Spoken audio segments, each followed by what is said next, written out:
Cycle जो कि female primates के अंदर 28 से 29 दिन बाद रेगुलर इंटरवल ऑफ डेज में रिपीट होती रहती है।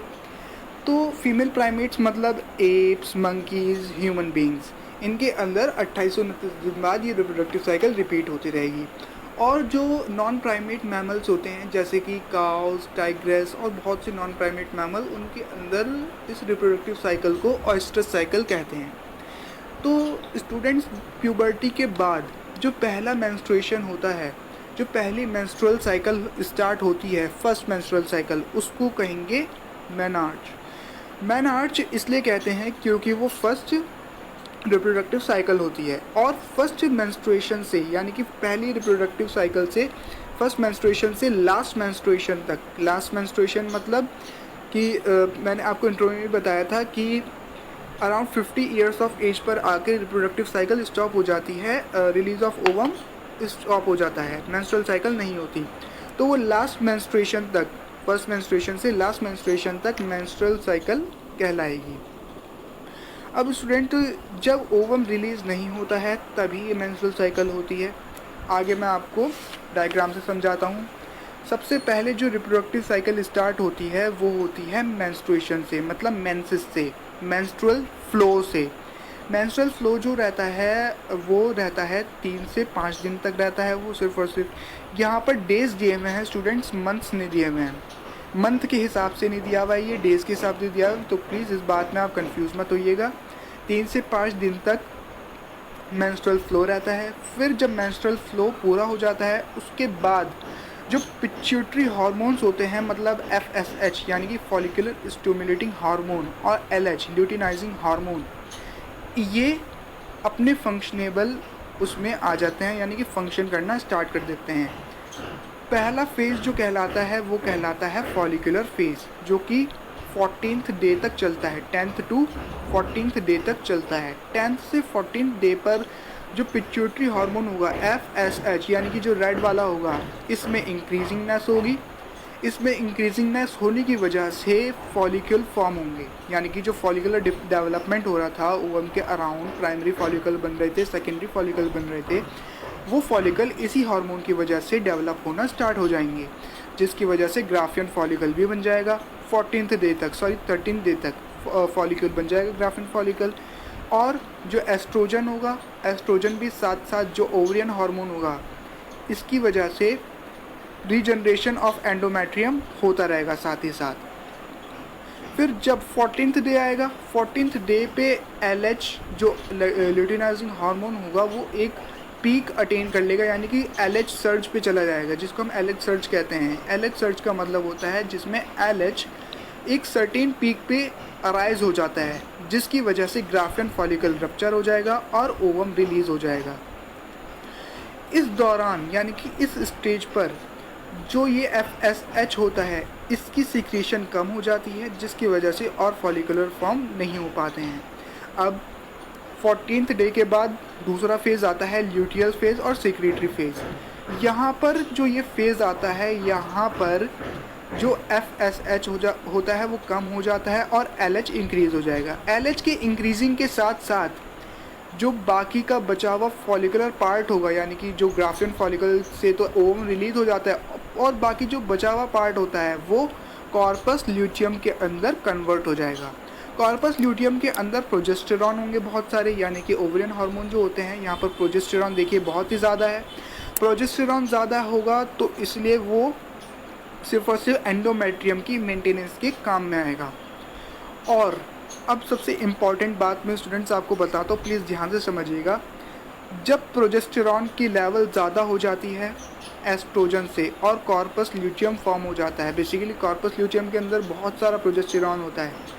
ऐसा इसलिए होता है जिससे कि वो बाकी फर्टिलाइज्ड ओवम को प्रोटीन प्रोवाइड कर सके और बाकी एंडोमेट्रियम की मेंटेनेंस में नरिशमेंट उसको प्रोवाइड कर सके एंडोमेट्रियम को। तो जब फर्टिलाइजेशन नहीं होता है, यहाँ तक 29th डे तक, 15 to 29 डे तक जब फर्टिलाइजेशन नहीं होता है, तो कॉर्पस ल्यूटियम, क्योंकि प्रोजेस्टेरॉन का फिर कोई काम नहीं होता है, कॉर्पस ल्यूटियम का कोई काम नहीं होता है, तो कॉर्पस ल्यूटियम डीजनरेट होना स्टार्ट हो जाता है और प्रोजेस्टेरॉन की भी लेवल डिक्रीज़ होने लगती है। फिर इसकी लेवल डिक्रीज़ होने के साथ साथ एंडोमेट्रियम भी ब्रेक डाउन होने लगेगी। फिर 29th डे से फिर मेंसेस स्टार्ट हो जाएगा। तो ये साइकिल रिपीट होती रहती है हर एक 28 से 29 दिन बाद। अब स्टूडेंट्स मैं आपको सिंपल वे में बताता हूँ। 10th to 13th डे पर सिर्फ और सिर्फ FSH की इंक्रीज़ होगी, यानी कि फॉलिकुलर स्टिमुलेटिंग हार्मोन इंक्रीज़ होगा। और फिर 14th डे पर खाली LH इंक्रीज़ होगा। LH एक पीक अटेन कर लेगा, यानी कि पीक पे आ जाएगा, जिसको हम LH सर्ज कहेंगे, जिसकी वजह से ग्राफियन फॉलिकल रप्चर होता है और ओवम रिलीज़ होता है। और बाकी जो ग्राफियन फॉलिकल होता है वो कॉर्पस ल्यूटियम में कन्वर्ट हो जाता है। फिर 15 से 23 डेज़ पर कॉर्पस ल्यूटियम और प्रोजेस्टेरॉन की इंक्रीजिंगनेस होती है। ऐसा इसलिए होता है जिससे कि वो एंडोमेट्रियम को नरिशमेंट प्रोवाइड कर सके और फर्टिलाइज हुए ओवम को नरिशमेंट प्रोवाइड कर सके। पर ओवम अगर फर्टिलाइज नहीं होता है तो वो डीजनरेट होना स्टार्ट हो जाता है। 23 से 29 डे तक वो डीजनरेट हो जाएगा और प्रोजेस्टेरॉन की लेवल डिक्रीज़ हो जाएगी, जिसकी वजह से नया मेंसेस स्टार्ट हो जाएंगे। फिर यही लेवल चलता रहता है, यही साइकिल हर एक 28 से 29 डेज़ पर रिपीट होती रहती है। तो स्टूडेंट्स इसके अंदर ही पूरा यही दिया हुआ है।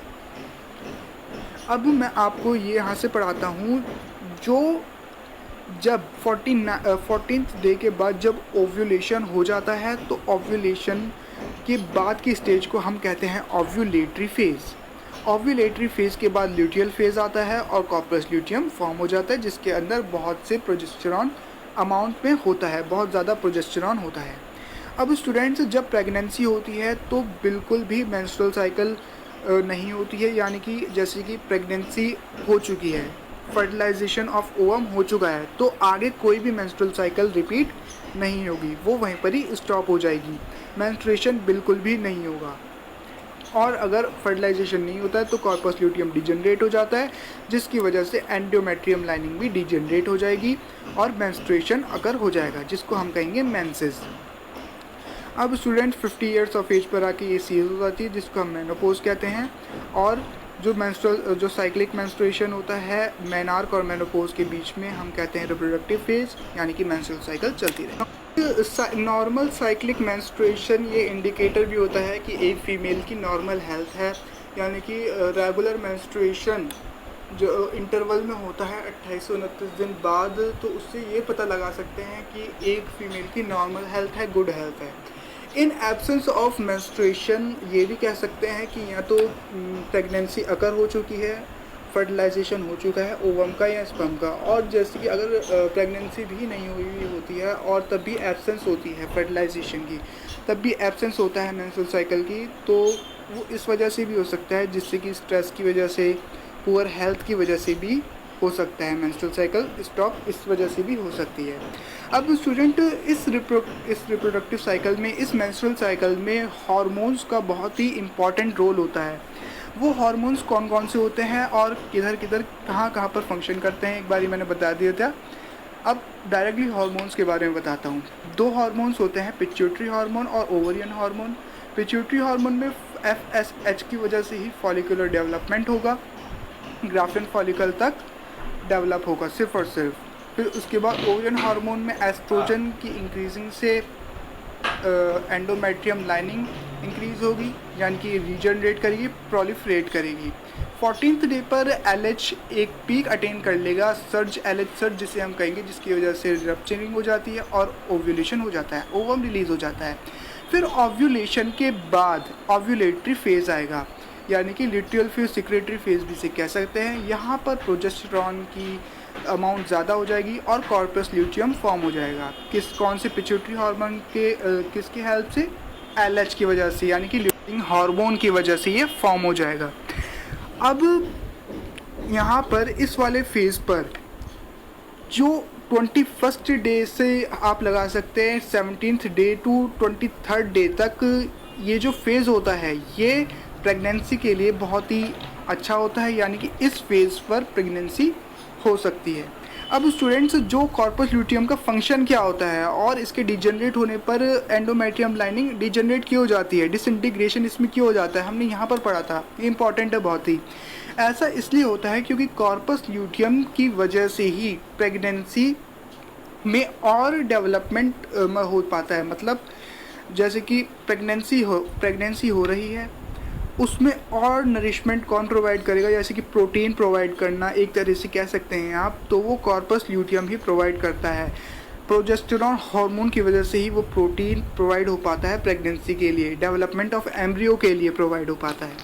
अब इसी वजह से जब फर्टिलाइजेशन नहीं होगा, ओवम्स और स्पर्म आपस में फ्यूज़ नहीं होंगे, तो प्रेगनेंसी भी नहीं होगी। जब प्रेगनेंसी नहीं होगी तो कॉर्पस ल्यूटियम का भी कोई वर्क नहीं रहेगा, क्योंकि कॉर्पस ल्यूटियम ही प्रेगनेंसी को मेंटेन करके रखता है प्रोजेस्टेरॉन हार्मोन की वजह से। जब ये डिजनरेट होने लगेगा इन एब्सेंस ऑफ प्रेगनेंसी, तो प्रोजेस्टेरॉन की भी लेवल में डिक्रीजिंग आ जाएगी। इसकी डिक्रीजिंग की वजह से एंडोमेट्रियल लाइनिंग ब्रेक डाउन होनी शुरू हो जाएगी, यानी कि डिसइंटीग्रेशन एंडोमेट्रियल लाइनिंग के अंदर आ जाएगा। इसकी डिसइंटीग्रेशन की वजह से